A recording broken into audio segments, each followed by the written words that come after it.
Hola chicos, ¿qué tal? Bueno, vamos a seguir con el tema 15 de circuitos eléctricos. El último apartado que vimos, en teoría, fue el apartado 15.4. Leyes de Kirchhoff, en concreto, nos centramos en la ley de Maya como método sistemático para la resolución de circuitos. Y os decía que no lo siguieseis por aquí, os había preparado yo el archivo, ¿vale?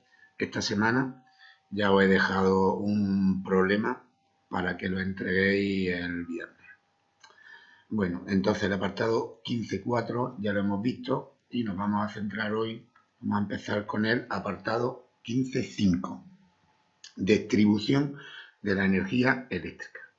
Vamos a ver, quiero que penséis en lo que decíamos en la ESO. En las centrales eléctricas producimos energía eléctrica que normalmente se produce a tensiones bajas e intensidades altas. Y decíamos que metíamos un centro de transformación para elevar la tensión, entraba toda la red de distribución y al llegar a las ciudades metíamos una subestación, otro centro de transformación donde reducíamos las tensiones, ¿vale? Entonces, en este apartado vamos a entender el por qué hacemos esto. Vamos a recordar que os decía que era como consecuencia del efecto Joule, el famoso I cuadrado R, que son las pérdidas de energía que se producen en un conductor eléctrico. Y como bien sabemos, ese I cuadrado R, podemos disminuir esas pérdidas si hacemos esa intensidad más pequeña, ¿vale? Bueno, como al principio del sistema de distribución y al final del sistema de distribución tenemos un transformador eléctrico, pues vamos a empezar este apartado justo por aquí. Vamos a ver qué son los transformadores eléctricos. Posteriormente vamos a ver el concepto de, como consecuencia de esa pérdida de energía que se nos produce en los cables por consecuencia del efecto Joule. Vamos a hacer un cálculo si subimos la tensión un valor determinado o si la aumentamos 10 veces más y vemos qué es lo que ocurre. Y posteriormente ya vamos a terminar con lo que sería el cálculo de línea, ¿vale? Un breve apartado de cálculo de línea, es decir, vamos a ver un circuito teniendo en cuenta las caídas de tensión que se producen en los conductores, considerando que la resistencia de los conductores ya no es real, ¿vale? Bueno, pues si os parece vamos a empezar entonces con los transformadores, ¿vale? Mirad, cuando se hace una distribución de máquinas eléctricas, la podemos dividir muy fácilmente en máquinas estáticas y máquinas rotativas, ¿vale? Las rotativas, pensar en los motores eléctricos, por ejemplo, en los generadores eléctricos.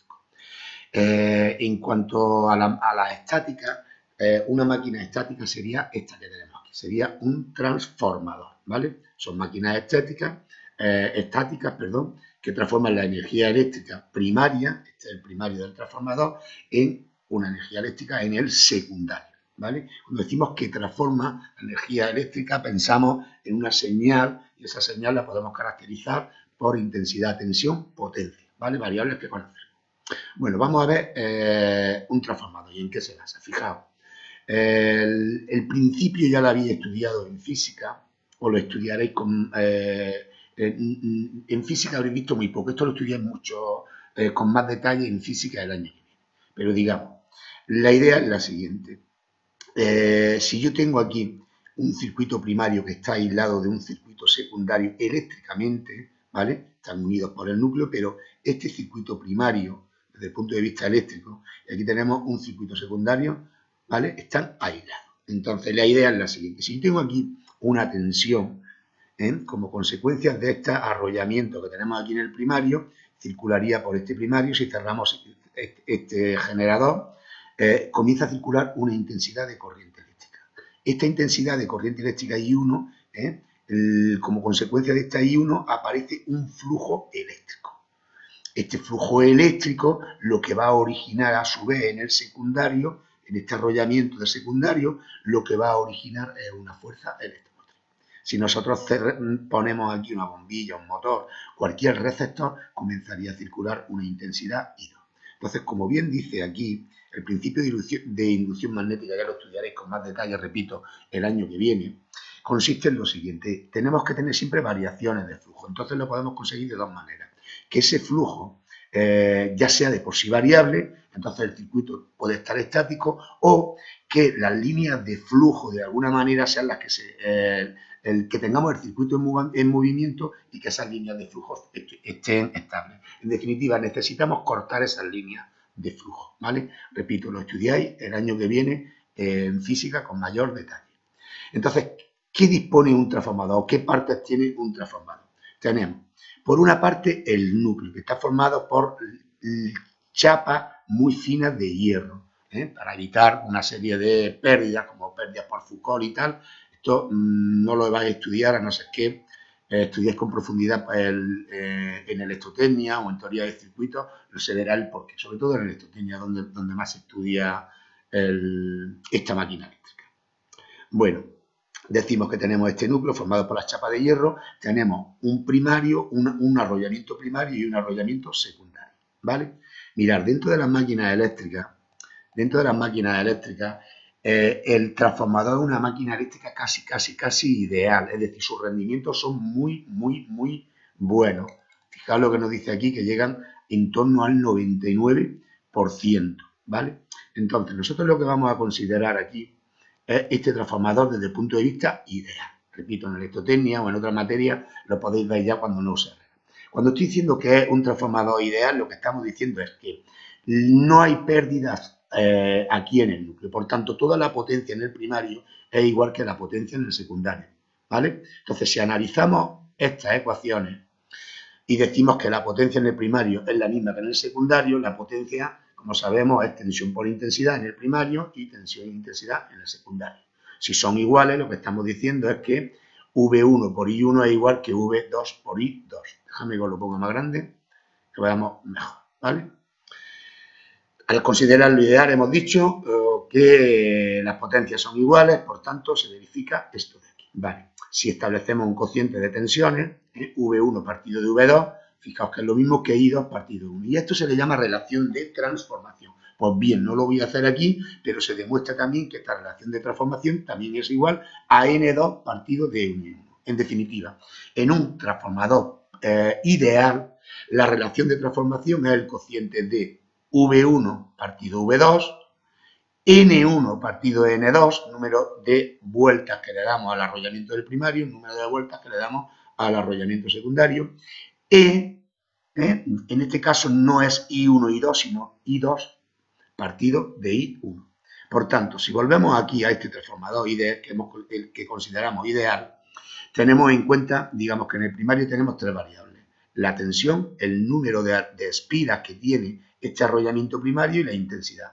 El secundario de igual forma tiene la tensión, la intensidad y ese número de espiras. Por tanto, simplemente variando el número de espiras estamos variando V y por tanto I, o I y por tanto V, variando el número de espiras variamos V y por tanto I. Y repito, mantenemos la potencia del primario y la del secundario idénticas, porque lo consideramos ideal, ¿vale? Nuestra aproximación, estamos hablando de un 1% de pérdida que podríamos tener. Es una máquina, es de las máquinas que mayor rendimiento tenemos, por no decir la mayor. Es decir, rendimiento del 99% en máquinas eléctricas es una barbaridad. Y en el transformador, afortunadamente, se ha conseguido, ¿vale? Bueno, entonces, fijaos que nosotros, para variar, nos podemos encontrar dos casos.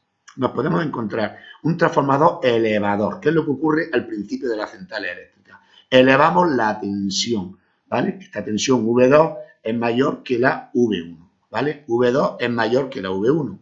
Si V2 es mayor que la V1, es que el número de espiras tiene que ser mayor que este de aquí. En el caso que nos acercamos a las ciudades, tenemos que reducir la tensión, ¿vale? Luego V1 es mayor que V2. Por tanto, en esos centros de transformación, N1 tendría que ser menor que N2. Sí que es verdad que luego esos centros de transformación no se hace la distribución de esos transformadores o la topología difiere un poco de este de aquí. Estos son más bien este tipo de transformadores de andar por casa.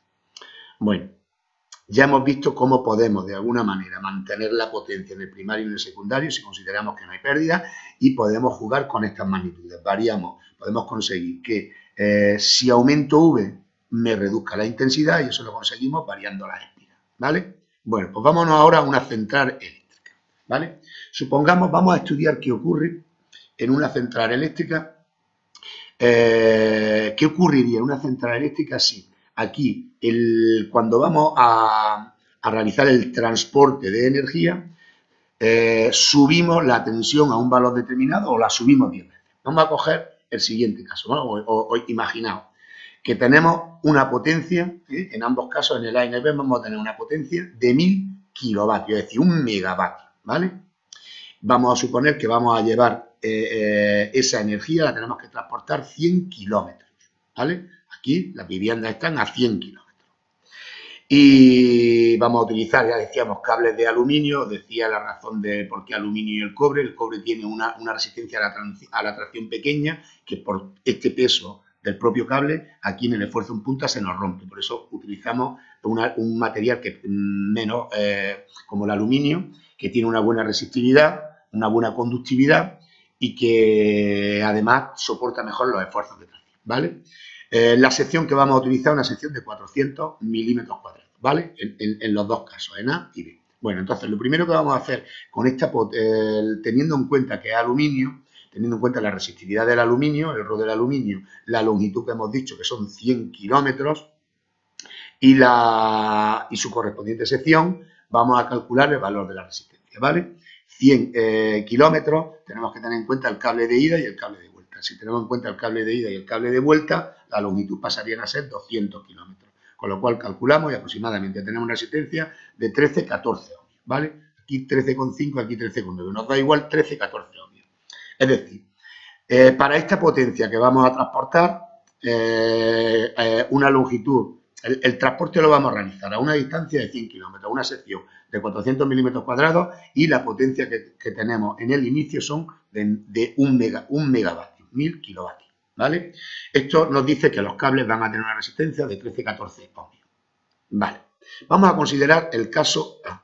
Vamos a considerar el caso.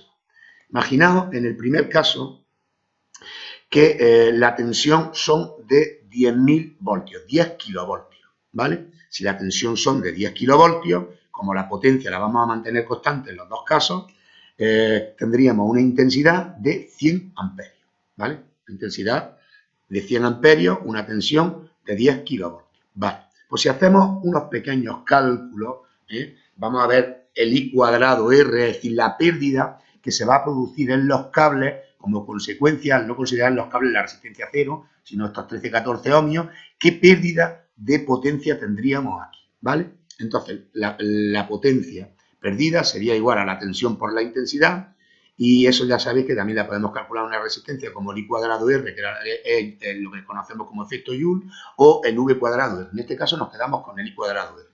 Entonces tenemos la intensidad de 100 amperios al cuadrado por la resistencia de 13, 14, 13,9 aquí pone 13,5, nos da igual.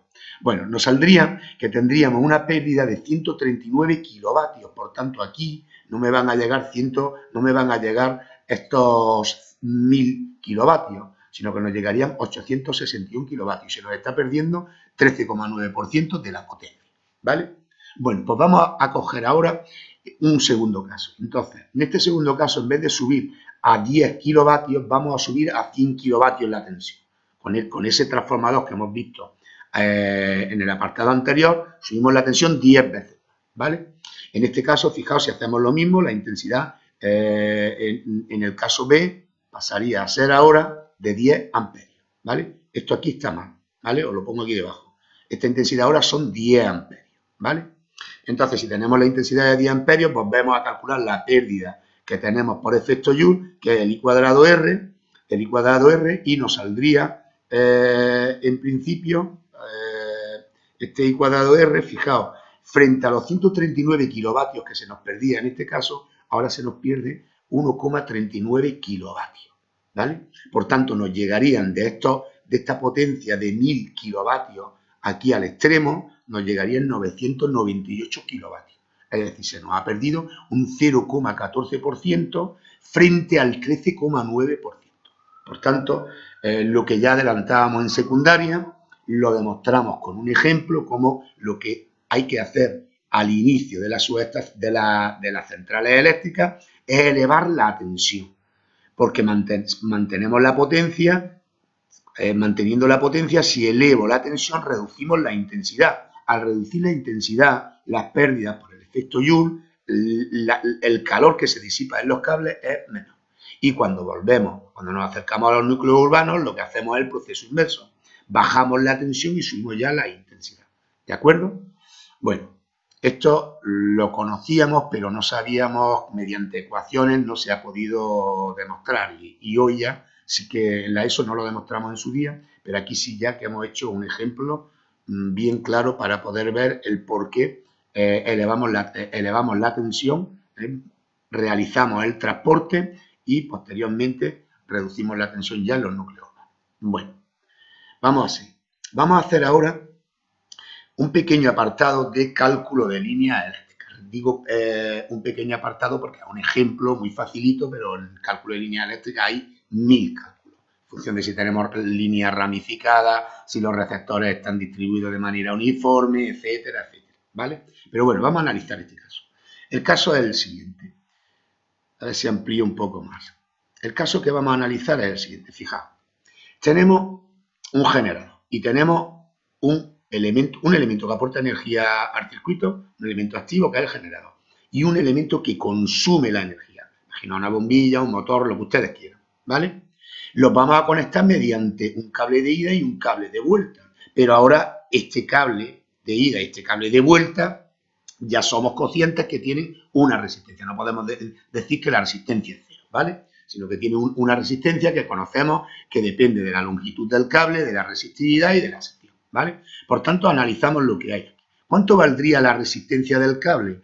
Pues muy fácil, porque sabemos que la resistencia del cable es ρLS. Dependerá del tipo de material, será la resistividad, esta longitud y la sección que tenga el cable. Fijaos que cuanto mayor sea la sección, más pequeña es la resistencia, cuanto mayor sea la longitud, más grande es la resistencia y dependerá del material que metamos, el que tengamos mayor o menor resistividad, ¿vale? Nosotros normalmente trabajamos para baja tensión con el cobre, ¿vale? Luego os digo cuál es la resistividad del cobre. Existe otro concepto que lo vimos también en secundaria, que es la inversa de la resistividad, que es la conductividad, ¿vale? Bueno, vamos a analizar qué ocurre aquí aplicando la ley de Mayer. Fijaos, esta tensión de aquí, en principio, si no circula corriente eléctrica, estas caídas de tensión son cero y esta tensión y estas son idénticas. Cuando circula la corriente eléctrica, lo que ocurre es que se produce una caída de tensión en el cable y una caída de tensión en el cable, que va a depender de este valor R1. Como la longitud del cable en este caso y en este son iguales, las secciones son iguales, el material es el mismo, vamos a considerar que R1, la resistencia en este lado, en el cable de ida y en el de vuelta son las mismas, que les vamos a llamar R1 y R1, por tanto se produce una caída de tensión V2. Dicho de otra manera, la tensión que tengo aquí es la que hay en el inicio menos 2 veces V2, ¿vale? Esto de aquí, ¿vale? La tensión es V1 más la caída de tensión que se produce en aquí y aquí, que son 2 veces V2, ¿vale? Si a 2 V2 le llamamos V, nos quedaría esto de aquí.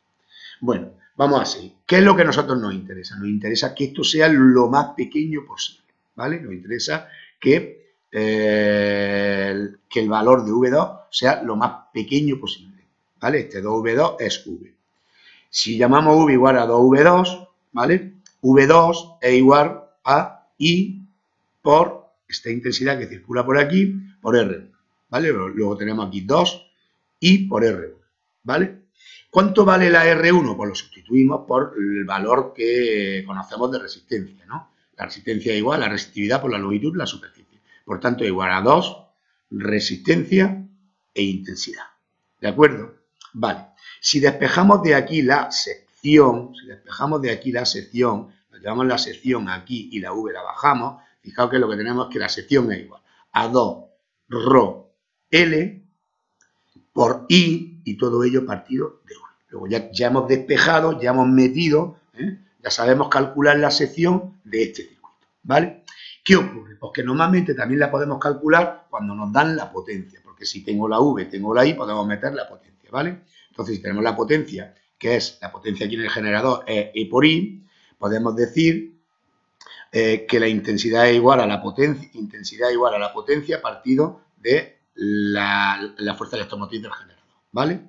Luego, si despejamos de aquí la sección, 2 ρ L y teníamos I por V I por V,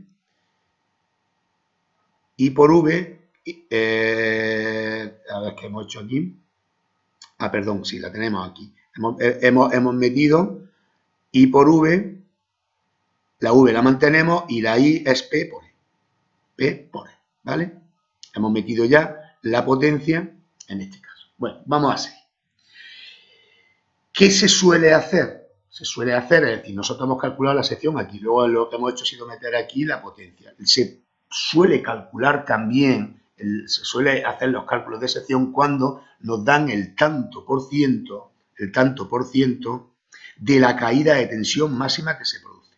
Es decir, también se puede poner la caída de tensión en tanto por ciento. Entonces, si lo expresamos con la caída de tensión, tendríamos esta expresión de aquí, ¿vale? Esta expresión de aquí. ¿Por qué? Porque esta tensión de aquí es igual a ese tanto por ciento de la tensión de la fuerza electromotriz. Esto, como al principio desde aquí parece un poco lioso, os voy a hacer yo el ejercicio este, ¿vale? Dice, para alimentar un horno, imaginaos que esto es un horno, se utiliza un voltaje de 900 voltios con una potencia de 10 kilovatios, esa es la potencia del horno. Queremos calcular la sección de estos cables, suponiendo que es cobre, si esta longitud son de 600 metros, por tanto 600 metros para acá y 600 metros para allá, ¿vale? El horno, 600 metros, 600 metros. El horno lo caracterizamos por una potencia determinada de 10 kilovatios, ¿vale? Y lo vamos a alimentar a 900 voltios. Bueno, ¿qué ocurre? Que quiere que la caída de tensión máxima sea del 1%. Entonces vamos a usar esta expresión de aquí, ¿de acuerdo? Fijaos, S es igual a 200, ¿vale? Venía de multiplicar este 100 por el 2, del tanto por ciento. Entonces, 200 por la resistividad del cobre, que es 0,0172. Si queréis saber la conductividad del cobre, dividir 1 partido de 0,0172, ¿vale? Y os saldrá, creo que era 1 partido de 56, creo que era. Y si no, vamos a hacerlo. 0,0172. 0,0172. Si hacemos la inversa, tendríamos la conductividad. 1 partido de 0,0172, creo que era.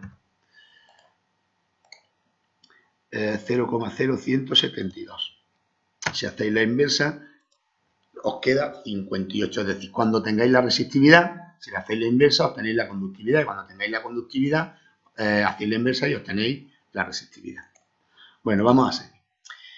Repito, 200 por ρ por la longitud. Cuidado que aquí, cuando en los exámenes hacemos problemas de este tipo, ponéis los 600 metros, ¿vale?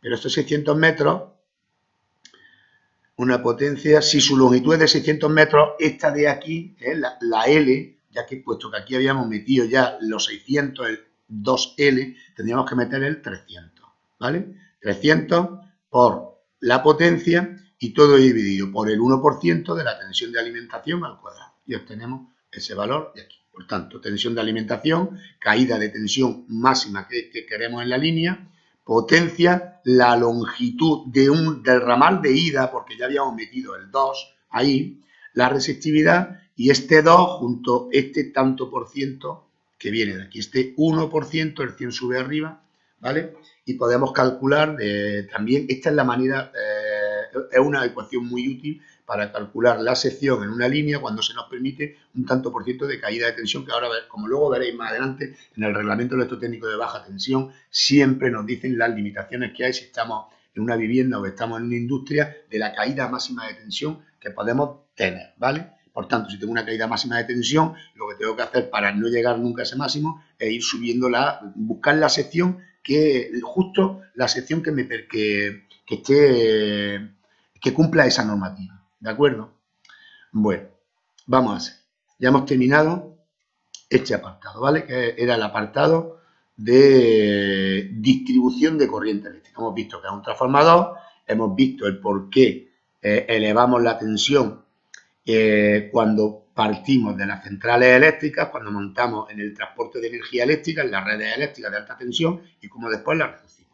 y también hemos hecho un pequeño ejemplo de cálculo de secciones. Hemos relacionado la sección del cable, la hemos relacionado con la tensión, la intensidad, la potencia, la caída de tensión y todo ello lo hemos hecho a partir de esta expresión de la resistencia del cable, ¿vale? Donde aparecía su sección.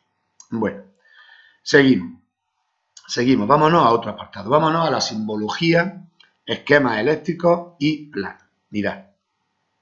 Nosotros, dejadme que parta de aquí. Nosotros cuando tengamos todos conocemos en nuestra vivienda, imaginaos que estamos en el salón de nuestra casa y sabemos que tenemos un punto de luz que podemos conectar y apagar la bombilla desde este interruptor y que usamos 1, 2 y 3 tomas de corriente. No voy a entrar si son tomas de 16, de 25 ni nada, tomas de corriente. Aquí conectamos la televisión, conectamos, si estuviéramos en la cocina, el microondas, etc. ¿Vale? Tomas de corriente, un punto de luz. Aquí tenemos una caja de derivación donde hacemos los empalmes y un interruptor para apagar este, ¿vale? Bueno, este circuito de aquí normalmente se representa un esquema unifilar y no es necesario hacer un 3D de la misma manera. Fijaos, tengo la habitación, tenemos la puerta, estos símbolos sí que los conocéis, y ahora fijaos, símbolos eléctricos de las 3 tomas. Las voy a representar, repito, no voy a diferenciar si son de 25, de 10 y de 16. Toma de corriente, toma de corriente, toma de corriente. Punto de luz, un interruptor y aquí tengo donde hacemos los empalmes, ¿no? Hacemos los empalmes, que ahora veréis que le llamamos cajas de derivación, ¿vale? Bueno, pero eso de ahí, cuando tú se lo das a un electricista, el electricista va a montar lo siguiente. Fijaos, él llega a 2 cables eléctricos que le llegan a esta habitación. Tiene que unir estos 3 tomas de corriente y la bombilla, ¿vale? Y la bombilla se tiene que apagar a través del interruptor. Dejadme que lo ampliemos y vamos a analizarlo. Vamos a analizar cómo los tres circuitos que hemos visto, los 3 esquemas, son válidos. Pero al que el electricista le interesa para montar es el siguiente. Fijaos. Vámonos a la toma. Mirad, la toma tiene que estar. Estos son mis 2 cables de entrada.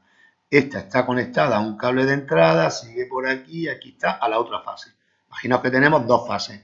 O si alimentamos la vivienda a 380 voltios, los 220 los conseguimos con fase y neutro, ¿vale? Si alimentamos a 220, entre fase y neutro tendríamos 125.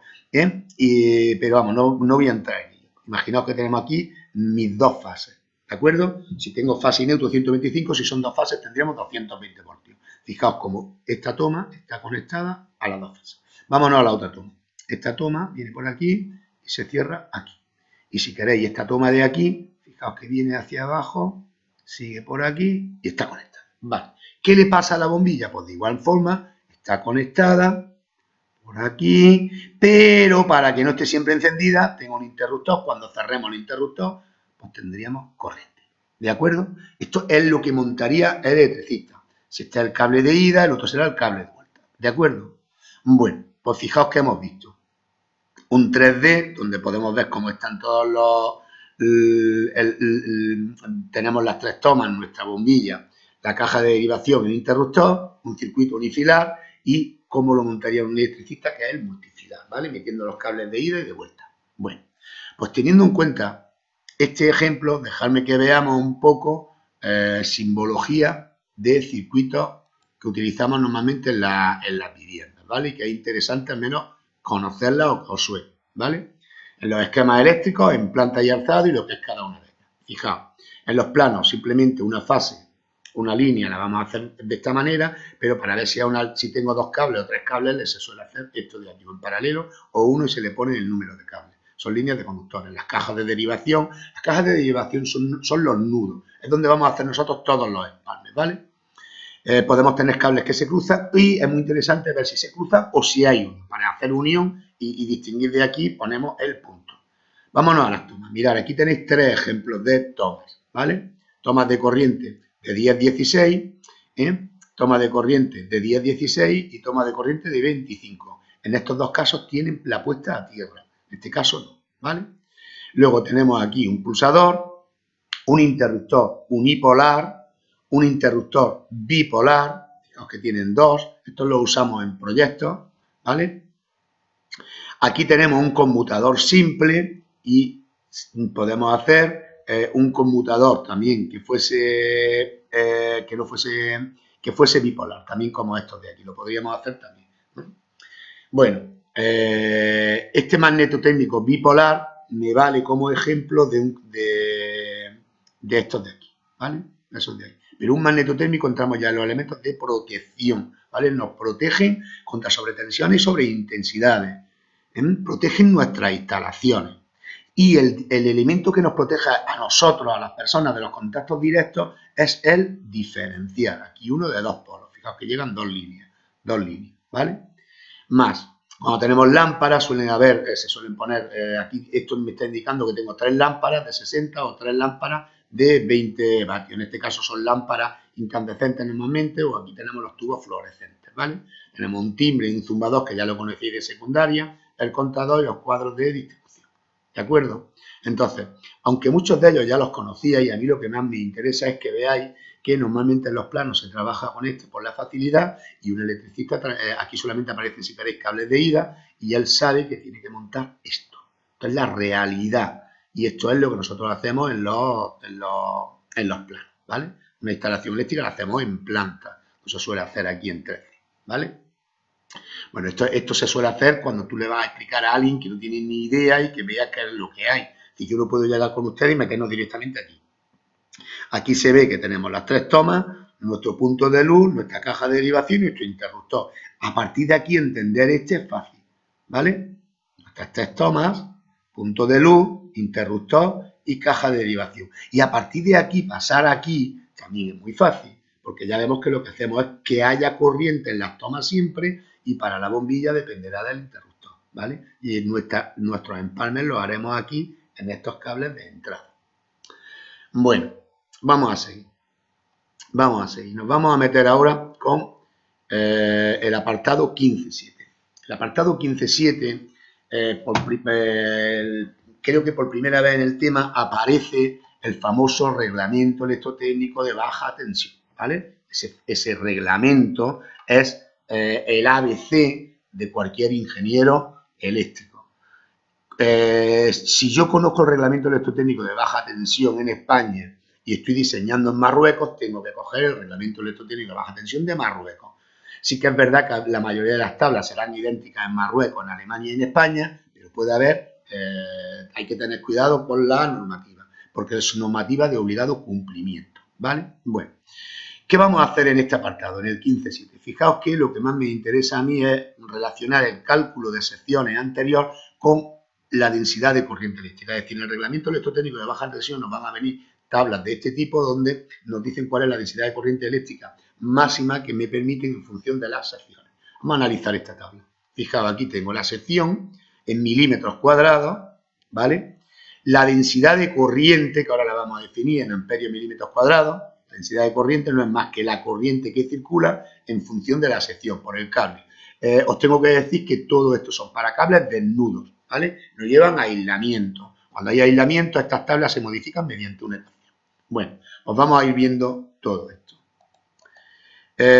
Fijaos lo que nos dice. Con objeto de no se produzcan sobrecalentamientos en los conductores. Cuando esto se produzca, saltarían los magnetotérmicos. Por las pérdidas, por el efecto Joule o incluso hasta en sus aislantes, el reglamento electrotécnico de baja tensión establece densidades de corriente máximas. No podemos superarlas, es decir, en función de la sección que tenga y en función de la sección que yo tenga, no podré superar que haya tantos amperios por cada milímetro, ¿vale? Entonces, vamos a definir la densidad de corriente como la intensidad a partir de la sección, ¿vale? Intensidad en amperios, sección en milímetros cuadrados.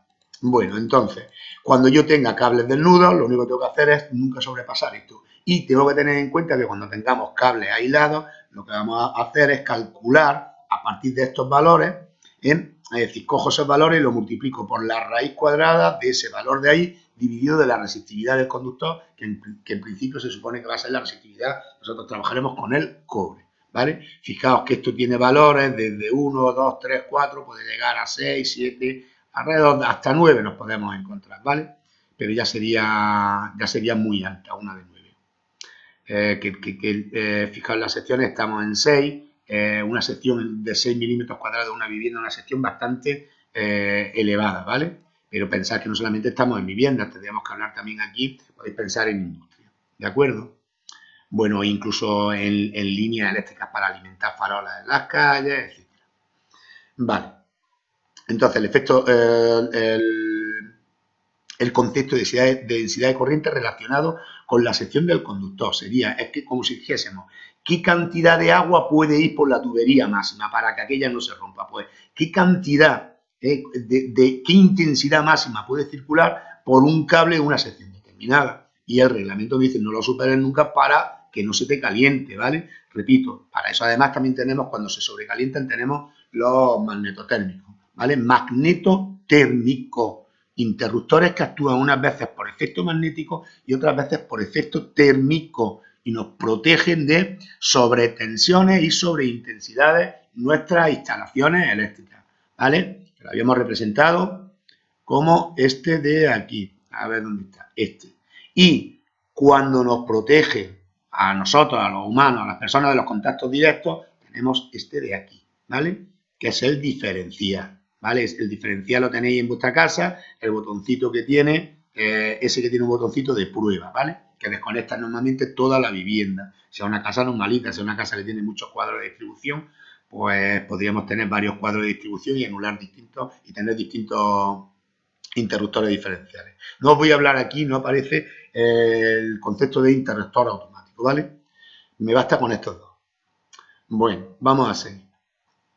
Vamos a seguir, aquí tenéis unos ejemplos, los miráis y vamos a irnos ya ahora a otra cosa muy distinta. Fijaos, este apartado, montaje y experimentación. Lo primero que vamos a hacer, pues aquí os vienen dos montajes que os voy a explicar dos circuitos, ¿vale? Igual que estos podría explicar 20 circuitos típicos que se usen y que en el nivel de primero de bachillerato estaréis preparados para entenderlo. Mira, el primero es un puente de Wheatstone. Este de aquí. Tenemos 4 resistencias que están conectadas aquí en sus extremos, están conectadas a un generador, ¿vale? Mirad, este es uno de los elementos que más se utiliza en instrumentación. Quiero que penséis en amperímetros, voltímetros, en este caso quiero que penséis en un aparato para medir resistencias, por ejemplo, ¿vale? Pero lo mismo que puedo medir, lo puedo usar en otros usos de medida. Hecho que penséis en instrumentación, pensar en elementos para medir, ¿vale? Bueno, fijaos, está formado por 4 resistencias, R1, R2, R3 y R4. Dejadme que os lo amplíe y luego vamos analizando todo el texto. Fijaos, vamos a ver. La idea es la siguiente, monto este puente, estas 4 resistencias, fijaos que tengo I1, I2, I3 e I4. Mirad, imaginaos que la R1 es un potenciómetro. Yo puedo variar el valor de la R1 y cojo un polímetro y lo conectamos entre A y D. Y ese polímetro lo voy a poner en modo amperímetro, o si queréis, directamente un amperímetro. Monto, repito, estas 4 resistencias. En principio aquí no hay nada, ¿vale? Aquí no hay nada. Pero yo cojo un amperímetro y lo conecto aquí. Para medir, voy a medir, rompo este hilo de aquí, rompo este hilo de aquí y metemos aquí en serie un amperímetro, ¿vale? Y vamos a medir la intensidad que aquí circula. Imaginaos que aquí tengo 9, 10 voltios, lo que sea. Entonces, yo en principio, si aquí tengo 9 voltios y en función de estos valores, por aquí circula una corriente eléctrica. Yo voy variando el valor de R1 hasta que el valor que me indique el amperímetro sea 0. Bueno, cuando conseguimos eso, decimos, repito, voy variando la R, veré cómo si aumento o disminuyo va subiendo la intensidad. La idea es elegir un valor para que esto se me haga 0 amperios, ¿vale? Cuando se nos ha hecho 0 amperios decimos que el puente está equilibrado. Que un puente esté equilibrado, fijaos lo que ocurre. En principio aquí hay un cable, ¿vale? Por tanto, la tensión que hay aquí y la que hay aquí es la misma, pero la intensidad que circula es 0. Por tanto, esta intensidad de aquí y esta de aquí es la misma. Entonces, analizando esto decimos que como aquí esta tensión y esta tensión son las mismas, pensad que aquí hay un nudo, olvidado ahora de esta. Entonces estamos diciendo que esta tensión, aquí no hay caída de tensión, es igual que esta, ¿vale? I1 por R1 es igual a I3 por R3. Por otro lado, I2 por R2 es igual a I4 por R4, porque esta tensión es igual a esta, ¿vale? Pero al mismo tiempo, fijaos que como la I0 por aquí no viene ninguna intensidad, estamos diciendo que I1 es igual a I2, I3 es igual a I4, ¿vale? Ese es el análisis del puente equilibrado. Bueno, pues vamos a analizar ahora qué es lo que ocurre con esto, porque la idea es la siguiente. Si yo equilibrio el puente, conozco los valores de tres resistencias, puedo utilizar esto para calcular la R4. Tendría un aparato para medir valores de resistencia. ¿Cómo se hace? Pues vamos a ver. Hemos dicho que el puente está equilibrado cuando no circula por aquí intensidad. Por tanto, esta tensión igual a esta igual a esta, ¿vale? Estas tensiones son iguales. Eso quiere decir que I1 por R1, I3 por R3.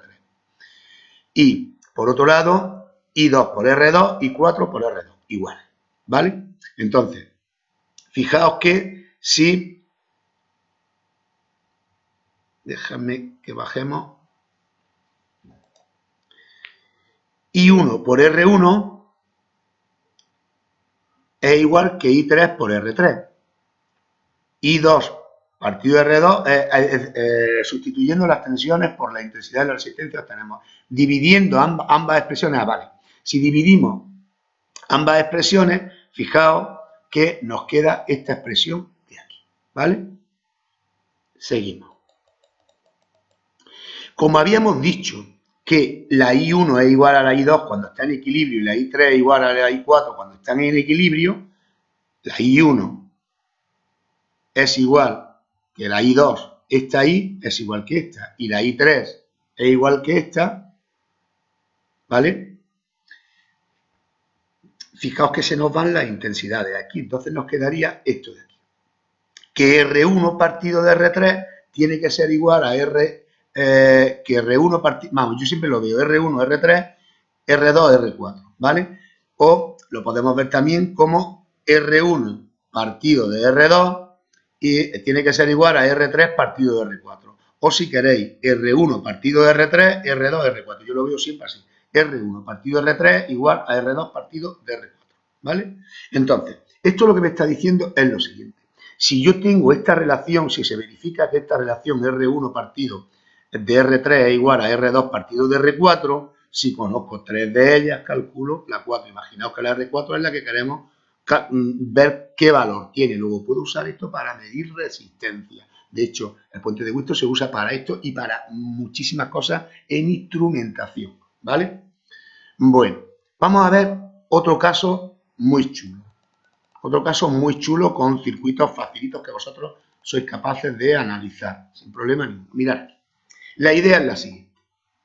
Yo tengo aquí un generador y tengo una resistencia, ¿vale? Y quiero medir, cerramos el circuito y por aquí circula una corriente eléctrica, ¿vale? Olvidaos de esto de aquí. Entonces, quiero medir esta corriente eléctrica que viene por aquí, luego rompo el circuito, intercalamos en serie el amperímetro. El amperímetro lo vamos a considerar ya como un elemento que tiene una resistencia interna, ¿vale? No lo vamos a considerar ideal. ¿Qué ocurre? Pues que si por aquí el amperímetro puede medir hasta 10 amperios y por aquí vienen 8 amperios, pues estupendo, pues conectamos nuestro amperímetro y aquí me dirá que vienen 8 amperios. El problema está cuando esta intensidad sea mayor que la intensidad máxima que calcula el amperímetro, entonces lo rompería. Imaginaos que por aquí viene 100 amperios y el amperímetro mide hasta 10 amperios, entonces no lo podría conectar. Pero en principio sí lo podemos conectar con lo siguiente. Conectamos en paralelo con el amperímetro, conectamos una resistencia que le llamamos shunt, una resistencia en paralelo, decimos calcular el shunt que hay que conectar al amperímetro para que podamos realizar la medida en el caso de que por aquí vengan, como hemos dicho, 100 y esto tenga un máximo de 10.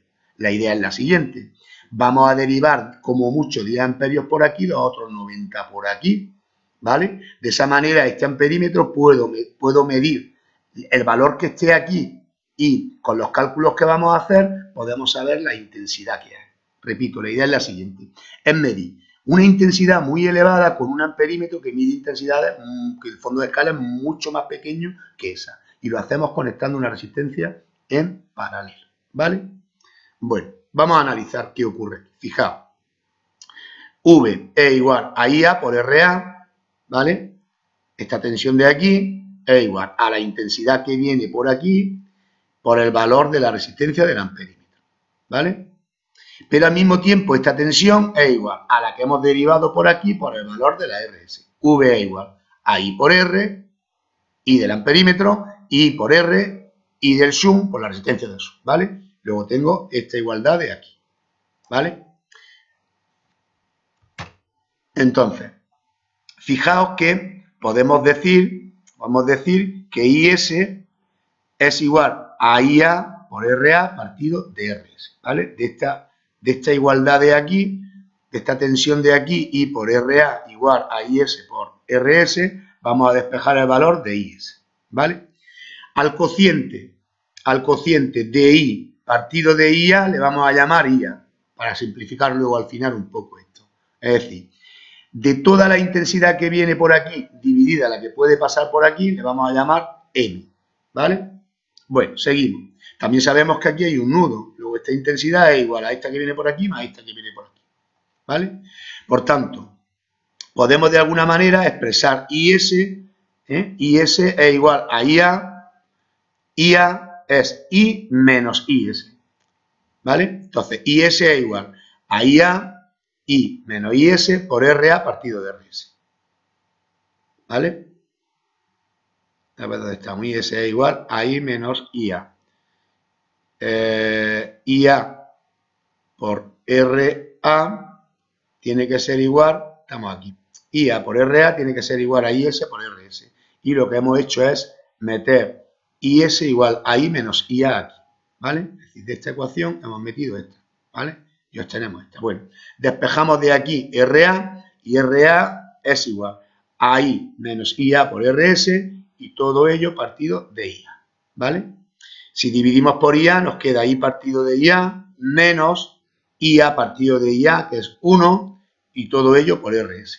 Como le hayamos llamado a I partido de IA, le hayamos llamado M, pues nos quedaría M menos 1 por RS. En definitiva, recopilando, lo que hemos hecho es calcular el valor del sub.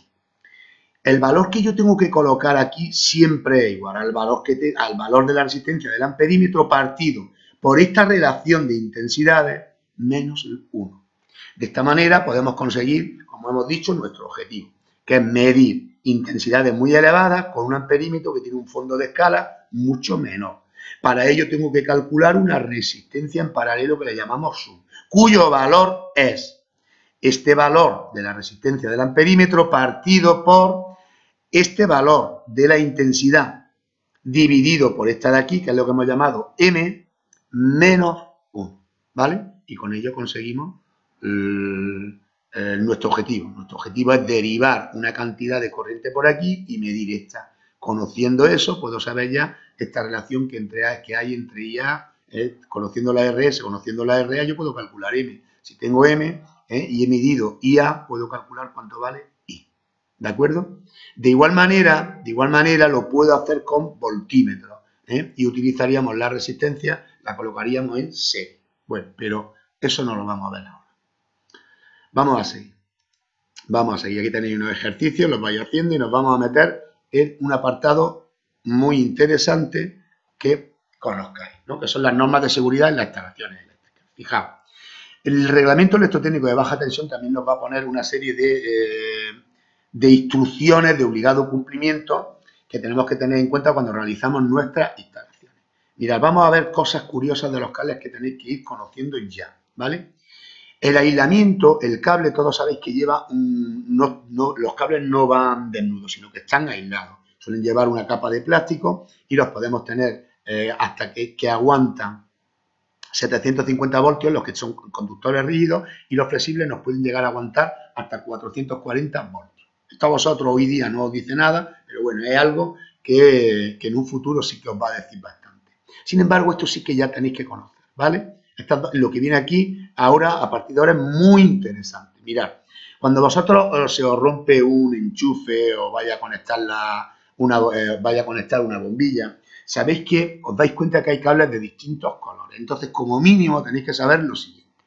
Que os vais a encontrar en las tomas de corriente, os vais a encontrar unos cables que tienen color amarillo, verde, a rayas, ¿vale? Esos son los cables de toma de tierra, ¿vale? Y luego os vais a encontrar los siguientes colores, el azul, el negro y el marrón, que son para la fase. Dejadme que haga aquí un paréntesis, ¿vale? Cuando sigáis estudiando en electrotecnia o en otras materias y os metáis en sistemas trifásicos, tenemos sistemas trifásicos en estrella y en triángulo. Los sistemas trifásicos en estrella, imaginaos que tengo 3 fases y tengo el neutro, ¿vale? Pues entonces tengo 4 cables, ¿vale? Mientras que en triángulo no hay neutro, luego tendría como mucho 3 cables, ¿vale? Pero es que además tenemos también, se le suele poner en las tomas una protección a tierra. Luego a veces os podréis llegar a ver hasta 4 cables, ¿vale? Una conexión estrella compuesta a tierra, podríamos llegar a tener hasta 4 cables. Lo único que os estoy diciendo aquí ahora es que como mínimo me conozcáis los cables a puesta a tierra y que te podéis tener estos 3 colores para las 3 fases, ¿vale? ¿De acuerdo? Bueno, repito, esto hay que conocer, los sistemas trifásicos, hay que saber si están en estrella triángulo, porque en función de eso puede ser que tengamos o no tengamos neutros, ¿vale? Entre fase y neutro tendré unos valores y entre fases tendré otros distintos, ¿de acuerdo? Vale. Bueno, vamos a seguir. ¿Qué me puedo encontrar? ¿Qué es lo típico que me voy a encontrar en una vivienda normalita? Digo normalita, no quiero que ahora pensemos en una casa, ¿vale? Vamos a pensar más bien en un piso, que no sea muy grande el piso. Mirad, se suele meter todos los cables de alumbrado, es decir, las bombillas, donde van a todas las bombillas, suelen tener una sección de 1,5 milímetros cuadrados, es la más pequeña. Todas las tomas de corriente normales que nos encontramos en las habitaciones suelen tener 2,5 milímetros de cuadrado, ¿vale? Pero la toma de corriente donde conectamos la lavadora y el calentador son tomas de corriente donde la sección ya es más elevada, que es la de 6. Y la más grande de todas nos la encontramos en el horno de la cocina, aire acondicionado, etc. Suelen ser tomas de 6. Repito, estoy utilizando el suelen. Todo esto el ingeniero eléctrico hace sus cálculos en función del proyecto, lo que tú quieras meter en la cocina, en el salón o en función de las tomas, podrás hacer tus cálculos. Pero sí que quiero que reflexionéis y penséis en una cosa que hacéis. El enchufe, todos los enchufes, se han puesto una toma de 2,5. El peligro viene cuando cogemos los ladrones, los múltiples, y los conectamos. Y de un múltiple conectamos otro múltiple. Y a todo ello conectamos allí, pues, el ordenador, la impresora y tal. Y ahí quizás no haya problema. Y digo quizás depende de lo que sigáis conectando. Porque si tenéis frío en invierno y conectáis una estufa, ya no empiezan los problemas. El problema puede venir cuando hacemos eso en un enchufe que tenemos en un lavadero y conectamos una lavadora, una secadora y un calentador eléctrico, cuando ese enchufe a lo mejor es un enchufe de este tipo. Como he visto en algunas casas, directamente va a saltar el magnetotérmico porque se sobrecalientan los cables. Se supera esa intensidad partida por la sección que tenemos, esa densidad de corriente se supera y saltaría. Vale, más cosas. Quiero que penséis ahora no en una vivienda, sino en una fábrica, en una industria, ¿vale? Y en la entrada, donde me entra la entrada de mi cuadro eléctrico, allí tengo, imaginaos, 220 voltios. Y empiezo a alimentar y a tirar líneas y a alimentar máquinas eléctricas. Imaginaos que tenemos una industria de 100 metros. Al final, y depende de cómo esté toda la instalación montada de las máquinas que vayamos conectando, la tensión que me puede llegar a la última máquina, pues seguro que no va a ser de 220 voltios, porque se van produciendo caídas de tensión en los conductores y dependiendo de cómo estén unidas, esas caídas de tensión pueden tener unos límites que no se pueden de ninguna de las maneras, el reglamento electrotécnico de baja tensión no te lo permite. Entonces, ahora ya si en las viviendas lo normal, bueno, en las viviendas, en las industrias, los reglamentos no fijan estos límites. Pero fijaos lo que nos dice aquí. La caída de tensión máxima desde el origen de la instalación, pensar en vuestro cuadro de distribución que tenéis en la entrada de la vivienda, hasta cualquier punto de utilización tiene que ser de un tanto por ciento, ¿vale? Quitar ese 1,5. Hay un tanto por ciento determinado en vivienda, un tanto por ciento determinado en industria, ¿vale? En unas instalaciones tenemos que siempre reducir, tener un máximo, no llegar nunca a ese máximo de caída de tensión. ¿Cómo conseguimos eso? Metiendo secciones mayores. Se meten las secciones mayores, con lo cual nunca llegamos a ese tope. Vale, algo también que por lógica conocéis, pero quiero que sepáis que el reglamento electrotécnico de baja tensión también no lo determina. Y son cómo metemos los instaladores en nuestras viviendas, ¿vale? Me voy a ir primero a lo que es las zonas de prohibición, ¿vale? El volumen de prohibición que se llama. Y el mejor ejemplo para entenderlo es que nos vayamos a un baño. Entonces, si hay un volumen de prohibición que, fijaos aquí, nos está delimitando que no vaya nunca cables por todo el volumen de la bañera. Y nos recomiendan que a 1 metro de este volumen de prohibición no metamos cables, ¿vale? Esto en un baño, ¿de acuerdo? Lo cual además es lógico, estamos intentando que metamos los conductores aquí en el techo y por aquí alejados de las zonas de agua, ¿vale? Más cosas. Y ahora vámonos al volumen bueno, este era el volumen de prohibición de protección, que era esta transparencia de aquí. Pero fijaos que aquí nos está hablando también de las zonas por las que normalmente el ingeniero tiene que hacer en sus planos, los electricistas tienen que saber dónde tienen que ir las tomas de corriente, dónde tienen que estar situados los interruptores, etc. Entonces, fijaos que jugamos con la zona de techo y la zona de suelo, ¿vale? Es también muy importante tener en cuenta qué ocurre. Aquí estos 20 centímetros, si miráis, es verdad que os los vais a encontrar, pero normal es que los veáis aquí un poco más, estos 20 centímetros de aquí, los veáis más arriba, ¿vale? Alrededor de, como mucho, no superáis el medio metro. Vale, lo que os digo, mirar las puertas, mirar las ventanas y cómo de alguna manera tenemos que guardar una distancia de seguridad respecto de puertas, ventanas, respecto de techo y respecto de suelo. ¿De acuerdo? Bueno, chicos, y con esto ya he terminado el tema. Ya a partir de aquí lo que vamos a dedicarnos, ya podéis hacer todos los ejercicios del libro y yo iré mandando ya las semanas que nos quedan, os iré mandando problemas para resolver. En principio voy a seguir con los circuitos de ley de Mayer. Bueno, espero que os haya gustado el tema de circuitos eléctricos. Algunos ya me vais mandando algunos correos y me decís que es un tema en el que estáis muy interesados porque está relacionado con los estudios que queréis hacer en un futuro. Bueno, venga, descansar, cuidado y ahora que vamos a empezar con la desescalada, con cabeza, vuestra mascarilla y con todas las normas que las autoridades nos digan. ¿De acuerdo? Nos olvidamos de los saludos, no nos olvidamos de nada, simplemente cumplimos todo lo que nos digan. Venga, un abrazo. Adiós.